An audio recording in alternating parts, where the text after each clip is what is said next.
สวัสดีครับทุกคนผมออฟ No People Travel Photo วันนี้ผมอยู่ที่เกาหลีใต้เกาะเจจูนั่งเครื่องบินไปทั้งคืนเพื่อมาถึงที่เจจูตั้งแต่7 โมงเช้าเรามาเที่ยวกันปลายเดือนพฤษภาคมเป็นช่วงรอยต่อฤดูใบไม้ผลิกับฤดูร้อนและจะอยู่ที่นี่ทั้งหมด7 วัน 6 คืนนะครับและทริปนี้ผมจะแบ่งเป็น3 ตอนด้วยกันหลังเครื่องลงแล้วเราผ่านตม.ได้อย่างรวดเร็วและมุ่งหน้าไปรับรถเช่าด้วยการนั่งรถชัตเทิลบัสจากหน้าสนามบินไปที่ศูนย์รับรถในสนามบินมีป้ายบอกชัดเจนครับว่ายี่ห้อไหนต้องไปตรงไหน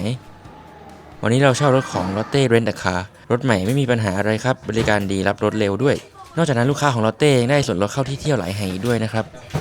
รับรถแล้วเราเริ่มขับรถออกจากเจจูซิตี้ไปทางทิศตะวันออกเพื่อที่จะเลาะวนไปเที่ยวรอบเกาะไปตามเข็มนาฬิกาและสุดท้ายกลับมาจบที่เจจูซิตี้อีกครั้งในตอนจบสำหรับภาคที่1เราจะไปที่โซนตะวันออกของเกาะเจจูกันก่อนและจุดหมายแรกของเราคือหาดใกล้ๆชื่อว่าฮัมดอกบีช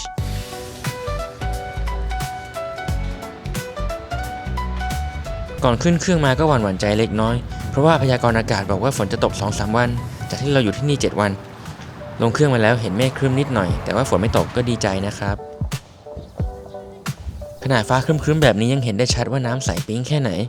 ที่หาดฮัมดอกมีทางเดินบนโขดหินที่ยื่นไปในทะเลทำให้เราเดินลึกเข้าไปในทะเลได้ด้วยนะว่าแต่ตอนนี้ลมมันแรงมากเลยครับ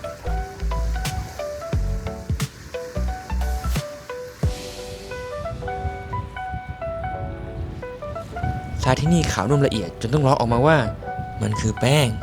บนหาดและในน้ำทะเลมีสาหร่ายสีเขียวสดใสเยอะแยะเลยเห็นแล้วมันนึกถึงแกงจืดเต้าหู้สาหร่าย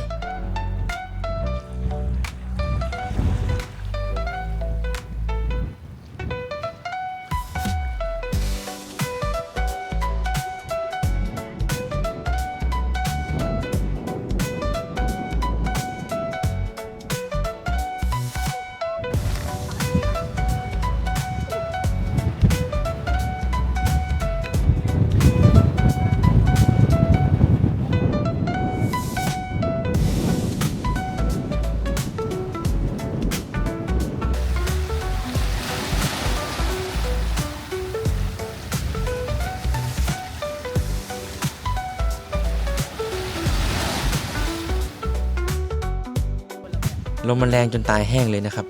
ยังไงก็เข้าไปนั่งหลบลมในคาเฟ่กันก่อนคาเฟ่เดลมุนโดที่อยู่บนโขดหินมองดูวิวทะเลมุมสูงได้เลย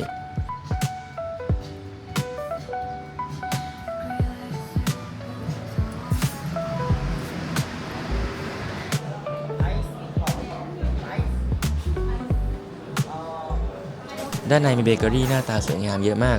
แต่ว่าเราเพิ่งกินก๋วยเตี๋ยวร้านริมทะเลมาเลยได้แต่กินน้ำเครื่องดื่มหวานเอาเรื่องเหมือนกันนะครับเนี่ยที่จริงแล้วใกล้ๆหาดมีเนินเขาที่มีเส้นทางเดินเขาที่เดินง่ายแค่15 นาทีก็ถึงจุดชมวิวซอบง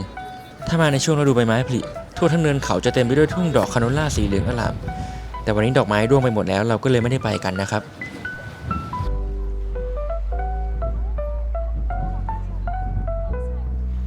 พอขับรถออกมาจากหาดนี้เท่านั้นแหละฝนตกลงมาใหญ่เลยครับทีนี้เราต้องทิ้งแผนเที่ยวที่คิดมาหมดเลยแล้วไปเช็คอินที่โรงแรมที่เมืองซงซานกันก่อน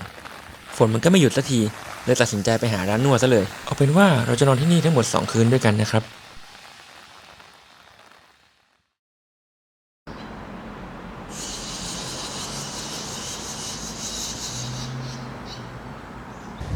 พอนวดเสร็จฝนก็หยุดตกพอดีครับแต่ดูแล้วเหมือนมันจะตกลงมาอีกเมื่อไหร่ก็ได้นะวัดดวงไปเลยแล้วกันเราเลยไปที่ซบจิโคจิคำว่าซบจิแปลว่าพื้นที่แคบส่วนคำว่าโคจิเป็นภาษาถิ่นของเจจูที่แปลว่าแหลมที่ยื่นออกไปในทะเล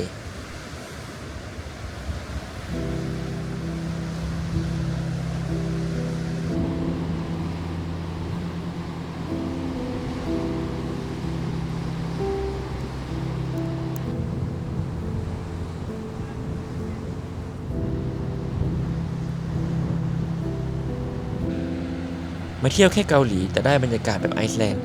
ตอนที่เราไปไอซ์แลนด์ฝนตกกระหน่ำเหมือนกันเลยครับหน้าผาก็เป็นหินภูเขาไฟเช่นกัน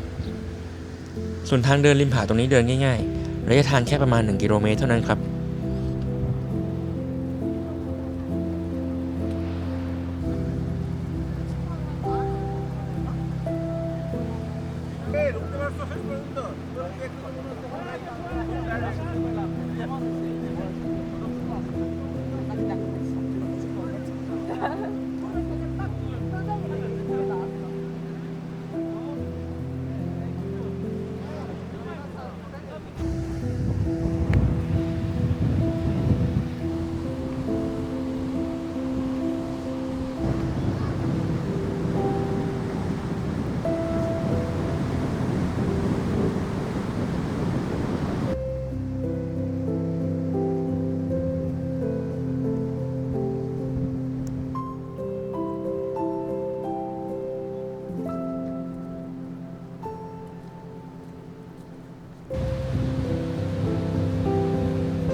พระพาคารสีขาวบางดูโพตั้งอยู่บนยอดเนินเขาที่เดินขึ้นไปจะเห็นวิวแบบพาโนรามา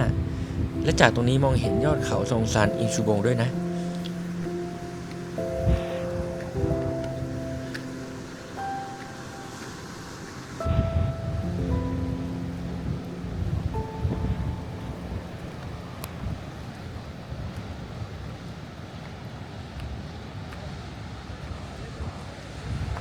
หินแท่งใหญ่ที่ปลายแหลมนั้นคือโขดหินซอนบาวี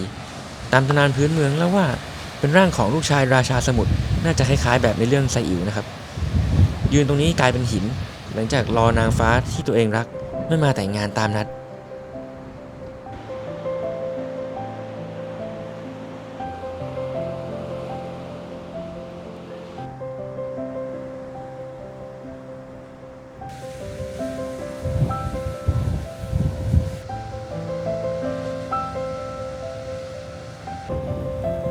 ที่ปลายทางของทางเดินริมผาคือ Glass House ที่ออกแบบโดยสถาปนิกชาวโอซาก้าด้านในมีร้านอาหารและคาเฟ่สวยๆที่มีชั้น2ให้ขึ้นไปนั่งชมวิวทะเลด้วยนะครับซื้อขนมแล้วขึ้นลิฟต์ไปได้เลย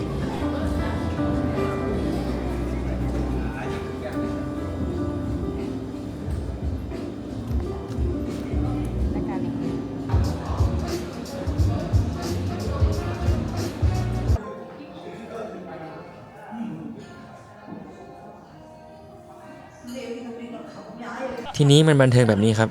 ระหว่างที่เดินกลับฝนตกหนักแล้วลมก็มีอันเล็กๆอันเดียวกางไปแล้วลมก็พัดล่มจนพลิกเป็นจานดาวเทียมกว่าจะถึงรถเปียกโชกไปหมดเลย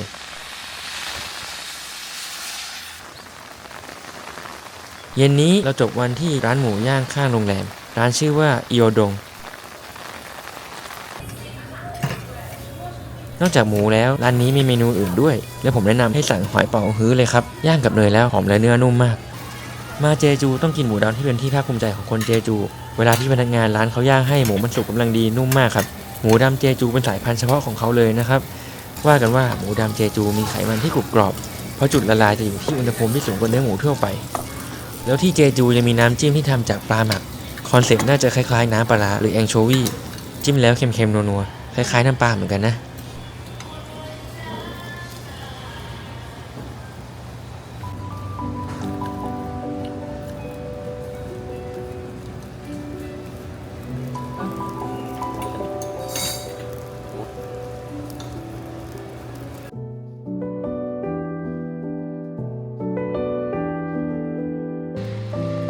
คืนก่อนเข้านอนแบบลุ้นๆว่าเช้าพรุ่งนี้ฝนจะตกอยู่ไหมแล้วก็ตื่นมาแบบที่เห็นเลยครับเมฆบังเขาซองซานมิดกว่าเมื่อคืนอีกนะทีนี้แผนที่วางไว้วันนี้ก็ล่มหมดเลยครับเราเริ่มจากการขับรถตระเวนดูว่าตรงไหนฝนไม่ตกพอให้เดินเล่นได้แต่มันไม่มีเลยตัดสินใจพลิกแพลงหาที่เที่ยวใหม่ในร่มเราเลยเข้าใจว่าการมาที่เจจูเนี่ยฝนตกตลอดทริปเป็นเรื่องที่เป็นไปได้เหมือนกันนะครับก็เลยมีที่เที่ยวอินดอร์ให้เยอะเลยและที่อยู่ใกล้ๆเราที่สุดก็คือ Aqua Planet เจจูอควาเรียมขนาดใหญ่ริมทะเลที่อยู่ข้างๆซอบจิโคจิที่ไปมาเมื่อวานแล้วเพิ่งรู้ตอนนี้เหมือนกันว่าที่นี่เป็นพิพิธภัณฑ์สัตว์น้ำที่ใหญ่ที่สุดในเกาหลีใต้สร้างเสร็จตั้งแต่ปี 2012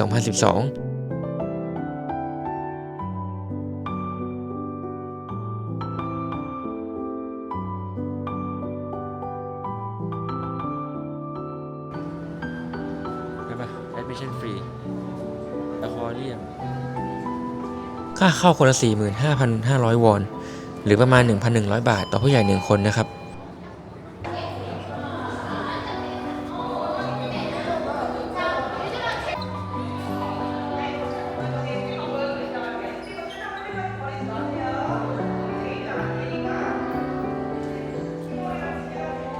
ด้านในแบ่งเป็นหลายโซนเลยดูแล้วตาลายพอสมควรแนะนำให้เผื่อเวลาสำหรับที่นี่ไปเลย 3-4 ชั่วโมงครับข้างๆแผนที่มีตู้ขายสมุดสะสมตราประทับด้วยนะใครชอบปั๊มห้ามพลาดเด็ดขาดของเราจัดไป1เล่มราคา 5,000 วอน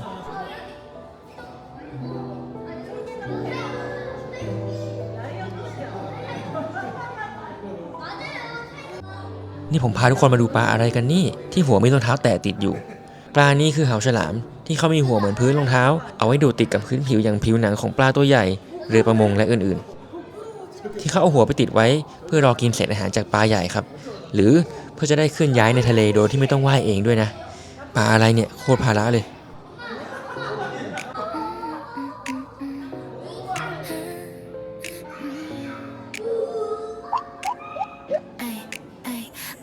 꺼진 거래 찾는 사이로 조용히 스며드는 새벽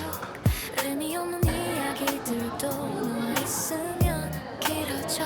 식어버린 커피 한 잔에 시간은 천천히 흐르고 아무 말 없이 웃는 너를 가만히 바라보고 있어 괜히 말끝을 흐린 โชคดีมาทันให้อาหารแมวน้ำพอดีเลย กินแต่ปลาทำไมอ้วนนะครับ 조금 더 오래 이어지길 바라는 것 같아 새벽 2시에 대화 끝나지 않길 바래 사소한 말들 사이로 마음이 스며들어 ที่ปั๊มสมุดพกจะเป็นแท่นแบบนี้นะครับ เป็นการปั๊มแบบกระดาษนูนสีทองด้วยนะ เท่เลยล่ะ 말하지 못한 내 마음이 너에게 닿을까 창밖에 흐린 가로등 밤은 아직 깊은데 웃으며 건네는 한마디에 괜히 마음이 흔들려 별것 아닌 농담에도 둘이 같이 웃다가 잠깐 멈춘 그 침묵이 왠지 더 특별해 보여 혹시 너도 내게 เดินไปเรื่อยๆเรามาอยู่ใต้เหล่าเพนกวินเฉยเลย โซนนี้เขาเรียกว่าเพนกวินบินได้ เก๋เหมือนกันนะ 우리의 대화 새벽 2시에 대화 시간이 멈춘 것처럼 사소한 말들 사이로 마음이 가까워져 새벽 2시에 대화 조용한 이 밤속에 숨겨왔던 내 마음이 조금씩 번져가 아무 말 없이 바라보면 괜히 웃게 되는 밤 이 순간이 지나가면 다시 평범해질까 그래서 더 말 못하고 조용히 웃고만 있어 새벽 2시에 ตรงนี้ฮามากครับ มาดูกันว่าประเภทบุคลิกแบบใดเป็นปลาอะไรนะครับ ส่วนผมได้เป็นเจ้าปลาไหลนี่ เป็นโทเวิร์ดนี่มันไหลลื่นหรืออะไรครับ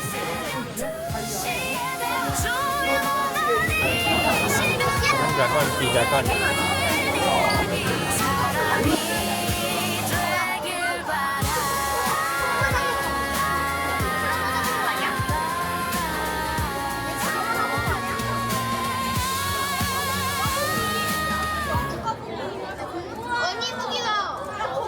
우리는 아니 육지에 쓰면 되죠. 맞아. 바다에 쓸 때 나온 것처럼 바다에서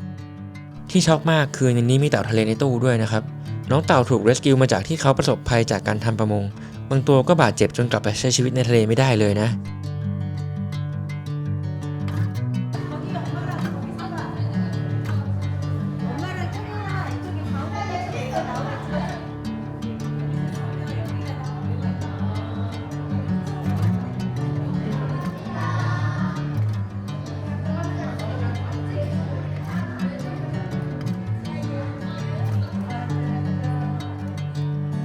Bring me into golden sunlight. If I'm going with you, I know we'll get to the other side. Sinking in, I know this feels right.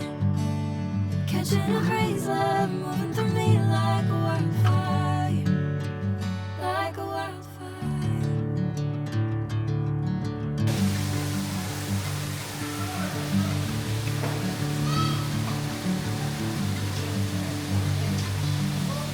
ทำไมปลากระเบนต้องทำหน้าเหย่เกขนาดนั้น ที่ผ่านมาก่อนหน้านี้คืออุโมงค์ที่ผ่านตู้ปลายักษ์ ความกว้าง 23 เมตร ความสูง 8.5 เมตร หรือเทียบเท่าตึกสูงประมาณ 3 ชั้น แล้วก็มีความหนาของกระจก 60 เซนติเมตร สามารถบรรจุน้ำได้ประมาณ 5,300,000 ลิตร นับเป็นไฮไลท์ที่สุดของ Aqua Planet เลยก็ว่าได้ครับ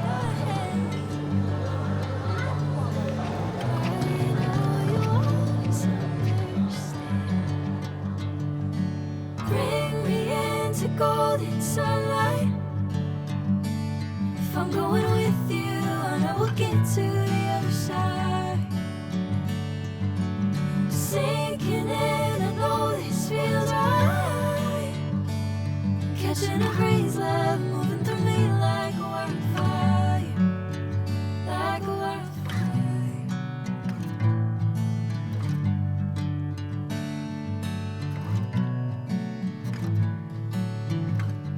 เ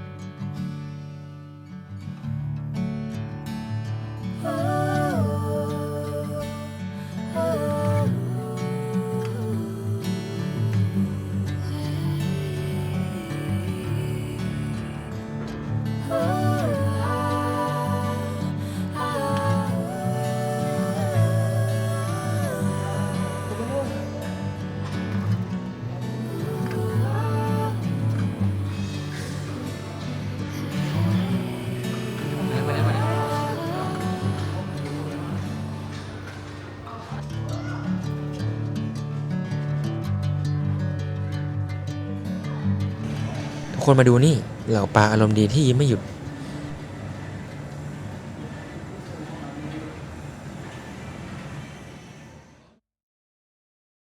ดูปลาแล้วต่อไปก็ต้องกินปลาแน่นอนมาที่ร้านจงกาอับบารอนี่รีสอร์ท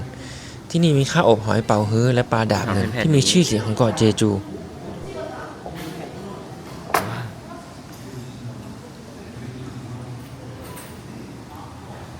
ปลาตัวยาวจนต้องแพนกล้องไปไกลมากๆ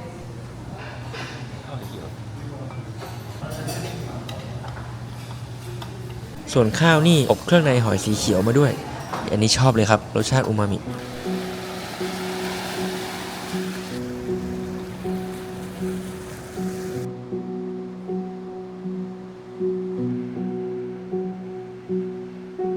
จริงๆแล้วร้านข้าวอบหอยดังๆคือร้านมิยงจินจงบงอาบารอนี่รีสอร์ทแต่ว่าเราเห็นคิวมันยาวมากก็เลยไปกินร้านข้างๆก็ได้อร่อยเหมือนกัน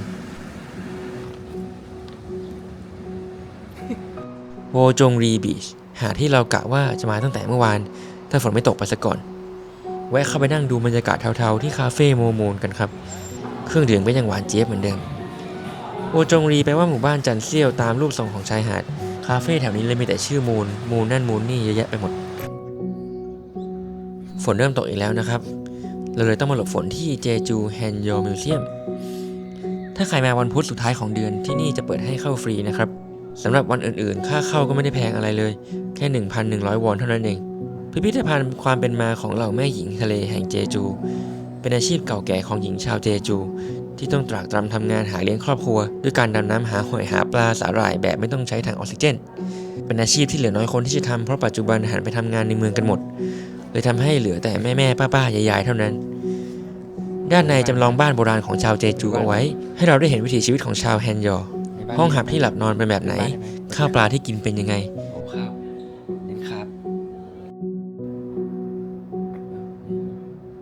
เราแฮนยอจึงมีพิธีกรรมท้องถิ่นเฉพาะตัวในการเส้นไหว้เทพเจ้าท้องทะเลให้ปกป้องพวกเขาเวลาทำงาน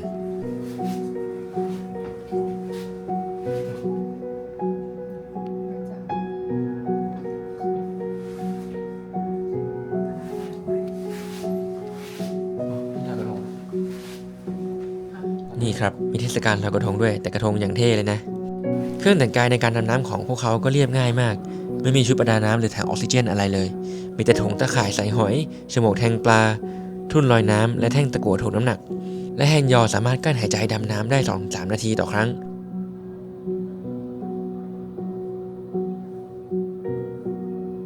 พอไปดูกับข้าวของชาวแฮนยอมาแล้ว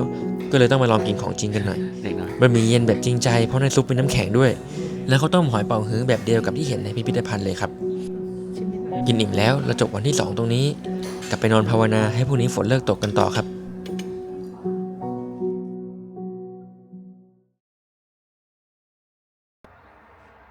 อันนี้คือสิ่งที่เรียกว่าแดดออกใช่ไหมพอดีไม่เห็นแดดออกมา2 วันแล้วจำไม่ค่อยได้อันที่จริงแล้วแผนเมื่อวานของเราคือการนั่งเรือไปเกาะอูโดแต่ฝนตกขนาดนั้นเราเลยลองเลื่อนแผนมาวันนี้แทนเผื่อฝนหยุดแล้ววันนี้ก็ได้ไปจริงๆด้วยเช็คเอาท์จากโรงแรมแล้วเอารถไปจอดที่ท่าเรือทรงซานพอร์ตจอดไปก่อนแล้วจ่ายเงินตอนออกนะครับเรือข้ามเกาะใช้เวลาแค่15 นาทีเท่านั้นเองเพราะเกาะอยู่ใกล้มากๆปัญหาอยู่ที่เขาไม่ให้เอารถข้ามไปจริงๆผมก็เห็นรถข้ามเรืออยู่นะครับแต่ไม่แน่ใจว่าเขารับเฉพาะคนที่อาศัยอยู่บนเกาะหรือเปล่านะเกาะอูโดเป็นเกาะเล็กๆนอกชายฝั่งทางที่ตะวันออกของเกาะเจจูมีชื่อเสียงด้านการปลูกถั่วลิสงมากเพราะดินที่อัดแน่นด้วยแร่ธาตุและเขาว่าลมทะเลเนี่ยทำให้ถั่วรสชาติอร่อยมันเกี่ยวไหมก็ไม่รู้นะ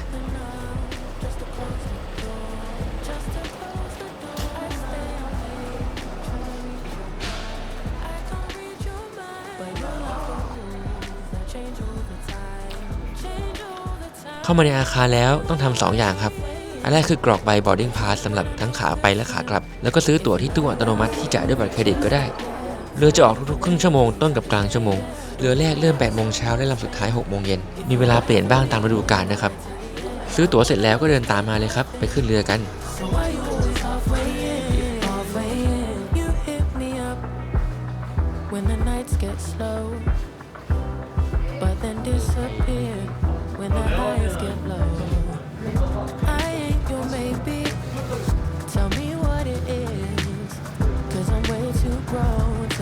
Messing with a love like this, I give you love, but you rush and go, but you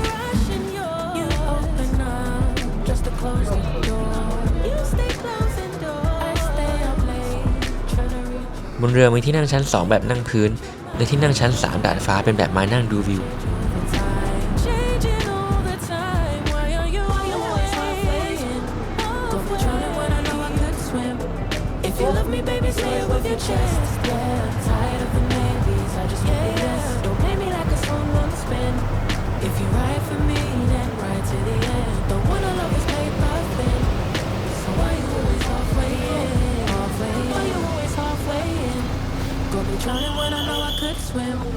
If you love me, baby, say it with your chest. Yeah, I'm tired of the maybes. I just want the yes. Don't play me like a song on spin. If you ride for me, then ride to the end. Don't wanna love this paper thin. เรามาถึงท่าเฮาหมกดงเราจะมีทางเลือกว่าจะนั่งรถบัสสาธารณะหรือจะปั่นจักรยานหรืออันที่ดูสนุกที่สุดก็คือการนั่งจักรยาน3ล้อไฟฟ้าการจะเช่าต้องใช้ใบขับขี่สากลด้วยนะครับราคาอยู่ที่ 50,000 วอนใช้ได้3ชั่วโมงถ้าเกินน่าจะต้องจ่ายเพิ่ม 5,000 วอนทุกๆครึ่งชั่วโมงถ้าจำไม่ผิดนะครับ没有保险注意安全。Yeah, come here. I'm teaching. Only 3. Okay. 1. Turning on. ก่อนเอารถออกจะมีพ่อหนุ่มคนนี้มาสอนวิธีใช้รถอย่างละเอียดเพื่อความปลอดภัยควรให้ทางรถใหญ่ก่อนเสมอและต้องใส่หมวกกันน็อกทุกครั้งที่ขับขี่นะครับผมเส้นทางขับของเราก็ง่ายๆคือวนรอบเกาะตามถนนอูโดแฮอันกิวเจอตรงไหนสวยก็หาที่จอดให้มิดชิดจะได้เที่ยวแบบไร้กังวลนะครับ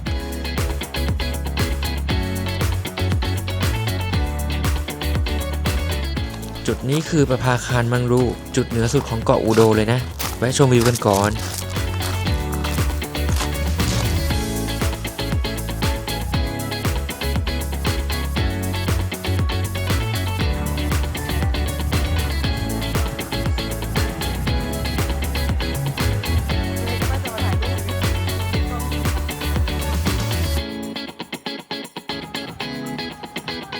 ใกล้ๆกับมังรูไลท์เฮาส์เราแวะที่คาเฟ่ฮิลเยกรีนาเพราะเห็นเขาโฆษณาไอติมรสถั่วลิสงที่เป็นขนมหวานยอดฮิตของเกาะอูโดเลยผมเห็นหลายร้านขายเมนูนี้นะแล้วมันเกิดประสบการณ์น่ารักขึ้นครับน้องผู้หญิงที่ทำงานที่นี่เขาถามว่ามาจากไหนกันเหรอพอบอกว่ามาจากประเทศไทยเขาดูตื่นเต้นมากชอบประเทศไทยชอบคนไทยมากค่ะน้องเขาบอกแบบนี้กำลังฝึกภาษาไทยอยู่ด้วยครับพอผมถามว่าเรียนยังไงเขาก็หยิบสมุดคำศัพท์มาโชว์เลยสุดท้ายเอาโปสการ์ดมาให้เป็นของฝากด้วยนะน่ารักมากเลยใครมาแถวนี้ก็แวะมาสนับสนุนได้นะครับช่วยน้องมินจีฝึกภาษาไทยด้วยนะขี่รถต่อมาจนเจอฮาโกซุดงบีชหาดทรายขาวที่คาเฟ่เนืองแน่นถึงตอนนี้ผมก็ยังรอให้ฟ้าเปิดอยู่นะดูมีหวังกว่าเมื่อวานนิดหน่อย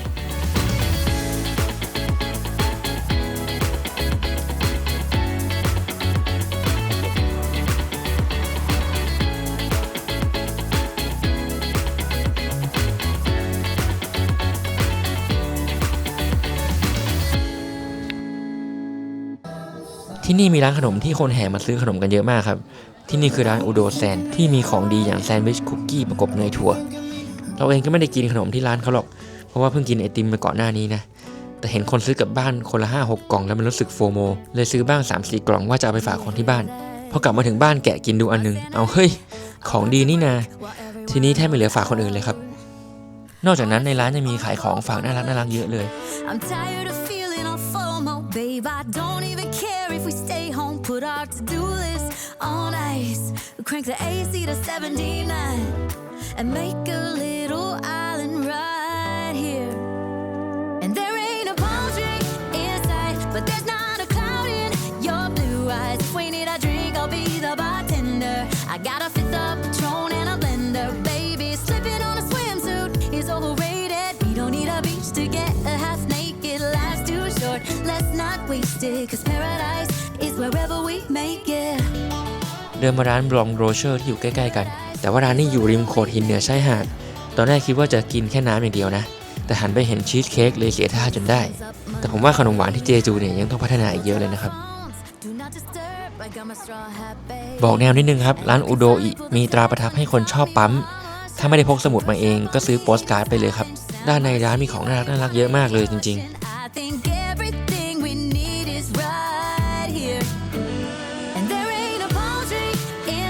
But there's not a cloud in your blue eyes. If we need a drink, I'll be the bartender. I got a fifth of Patron and a blender. Baby, slipping on a swimsuit is overrated. We don't need a beach to get a half naked. Life's too short. Let's not wasted, 'cause paradise is wherever we make it. ต่อมาอีกไม่ไกลเราแวะที่บิยังโดไลท์เฮาส์แหลมที่ยืนดูอุโดบงยอดเขาที่สูงที่สุดของเกาะได้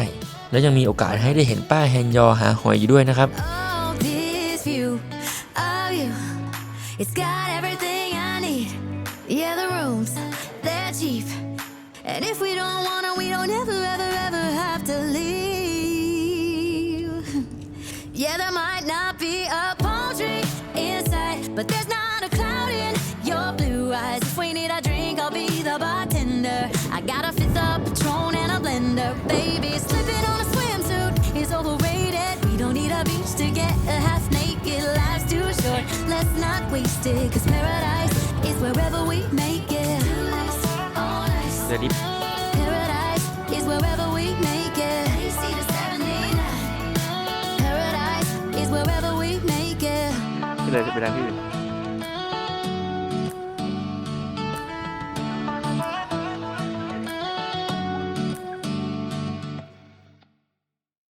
ที่ก่อนหน้านี้คือ Black Sand Beach หาดทรายดำที่ถูกโอบล้อมด้วยหน้าผาสูง มองเห็นประภาคารบนยอดเขาอุโด พอเห็นแล้วก็อยากเดินขึ้นไปที่จุดสูงสุดของเกาะอุโดหน่อยครับ แนะนำให้เอารถมาจอดหน้าร้านกาแฟชื่อ Sugar Tank แล้วเดินต่อไปที่ประภาคารใช้เวลาไม่เกิน20นาทีก็ถึงแล้วครับมีแดดด้วยงงดิตื่นเต้นอะไรนักหนากับแค่แดดออกคือมันครึ้มมา3วันแล้วทุกคนแดดนี้เหมือนฝนตกตอนหน้าแล้งเหมือนเห็นสายรุ้งขึ้นกลางแจ้งเหมือนลมหนาวเดือนเมษาเหมือนว่าใจอ่อนล้ากับแข็งแกร่ง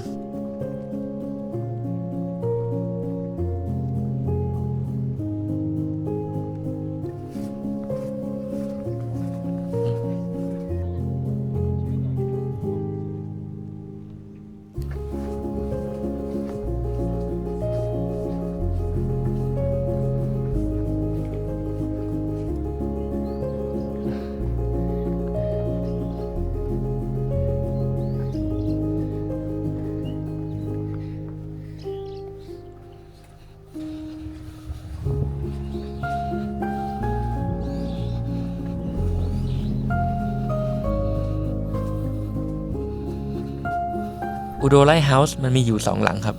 อันที่ก่อจากอิฐจริงๆสร้างโดยจักรวรรดิญี่ปุ่นในยุคก่อนสงครามโลกครั้งที่2แต่ตั้งแต่ปี 2003 ถูกปลดระวางเพราะว่าหลังใหม่สีขาวสร้างเสร็จและมีเทคโนโลยีที่ทันสมัยกว่าบนยอดนี้ทุกคนจะสามารถเห็นเกาะอุโดได้ทั้งเกาะเลยครับ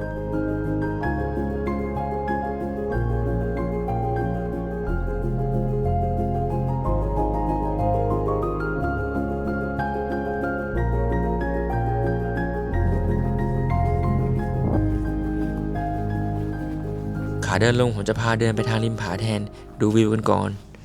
ตอนนี้แดดออกแล้วน้ำทะเลสีครามดีต่อใจมากๆเลยล่ะ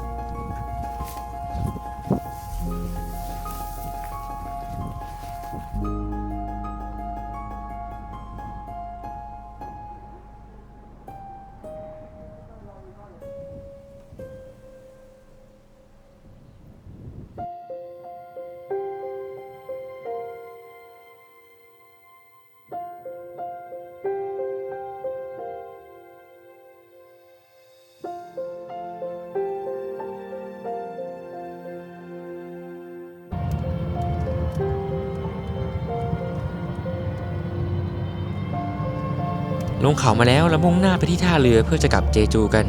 ก่อนจะถึงมีอีกชายหาดหนึ่งให้แก้ตัวได้ดูน้ำใสๆสีสวยๆที่นี่คือหาดซอบินแบ็กซา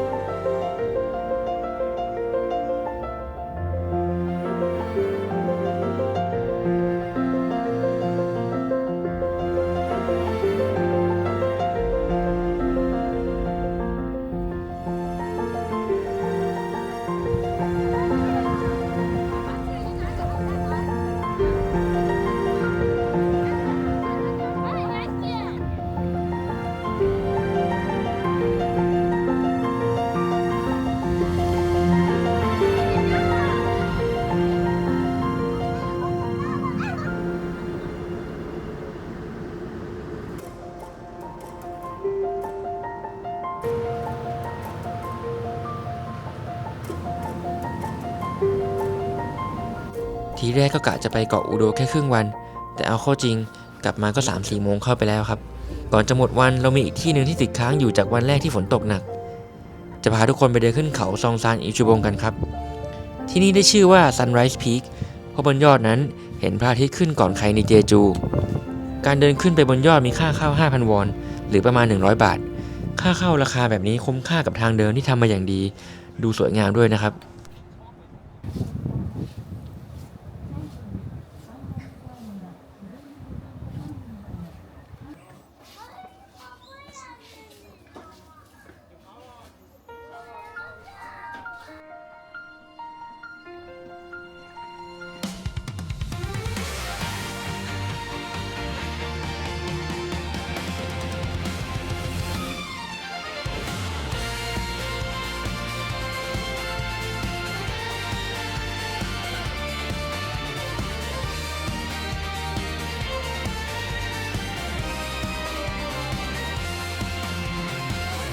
เดินขึ้นบันได500 ขั้นและไต่ระดับความสูง142 เมตรเราก็มาถึงปากปล่องภูเขาไฟเรียบร้อยใช้เวลาเดินขึ้นประมาณ 20-30 นาทีได้ครับในปล่องเป็นที่กว้างมากเลยครับประมาณ 2.5 ตารางกิโลเมตรหรือประมาณว่าเอาสนามฟุตบอล230 สนามมาต่อกันมองย้อนไปข้างหลังในวันที่ฟ้าเปิดจะเห็นภูเขาไฟฮาราซานด้วยภูเขาไฟฮาราซานเป็นภูเขาที่สูงที่สุดในเกาหลีใต้ด้วยนะครับไม่ใช่แค่สูงสุดในเจจูแต่สูงสุดในเกาหลีใต้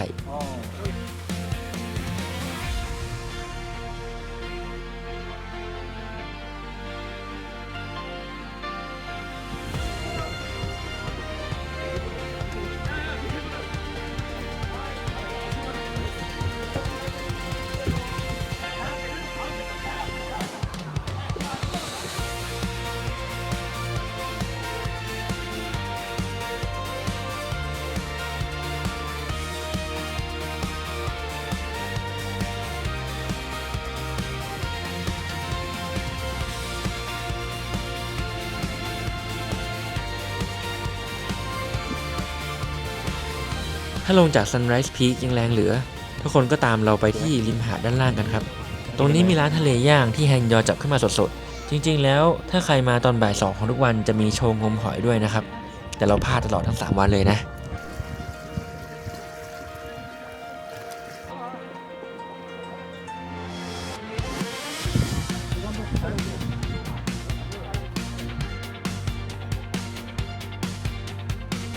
ร้านตรงทางเข้ามีของที่ระลึกเป็นตุ๊กตาน้องหัวส้มน่ารักจนต้องซื้อทันทีเดี๋ยวจะพาน้องมาโชว์ตัวในตอนหน้าที่เราจะพาทุกคนไปเที่ยวโซนใต้ของเกาะเจจูกันแดดช่ำๆแบบนี้เอาที่เที่ยวมาฝากแน่นๆแน่นอนถ้าชอบการนำเสนอแบบที่ผมทำอยู่ร่วมแรงร่วมใจกันกดไลค์กดแชร์และ Subscribe ด้วยนะครับมันจะเป็นกำลังใจให้ผมเก็บภาพและตัดต่อคลิปมาฝากต่อไปอีกนานๆขอบคุณมากครับผม